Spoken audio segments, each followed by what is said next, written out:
Did the IDF know about Hamas's plan to attack Israel on October 7th? I saw this story and shared a clip of it from Candace Owens the other day and wanted to dive into the article here with you. The Jerusalem Post, I'll put the link down below. Let's find out what they have to say. Before we start, if you like this video, if you get any value from it, please leave me a thumbs up. Share it on social media if you feel inclined to do so. And also be sure to check out Focus and Flow products and apparel for conscious creators at focusandflow.co. All right, let's get into this.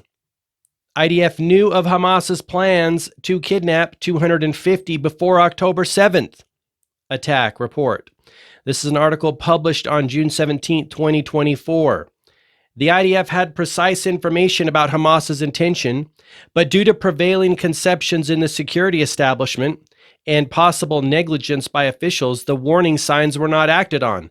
This is huge. If this is true, I'll let you draw your own conclusions. I don't need to think for you like the federal government wants to do, but you can clearly see the implications that if this is true, the implications to the government of Israel. Let's just put it this way. If I was a citizen living in Israel, I would try to get the F out.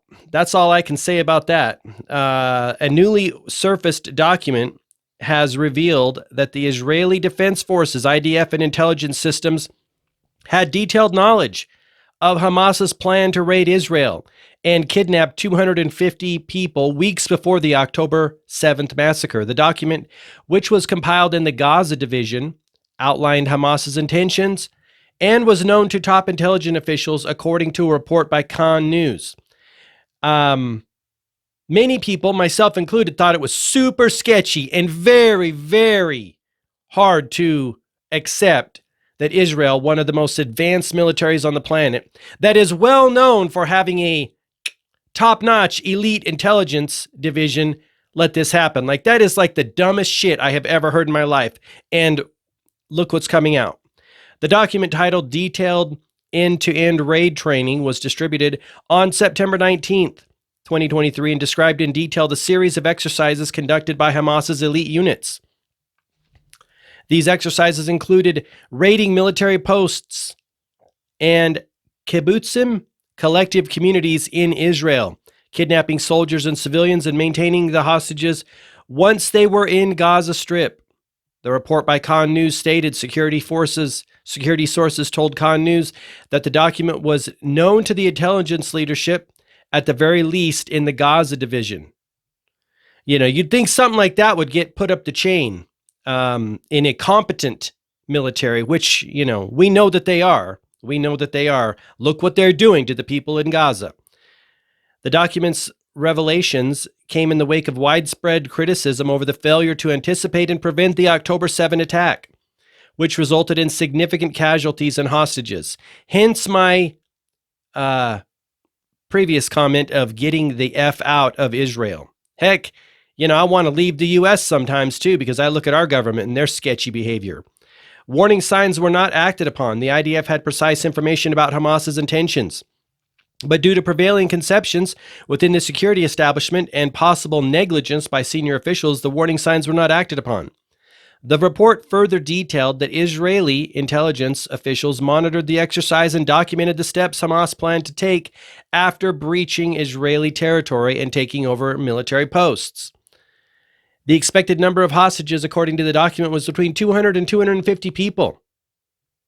Israeli intelligence officials who monitored the exercise detailed in the document the next steps after breaching into Israel and taking over the posts, determining that the instruction is to hand over the captured soldiers to the company commanders.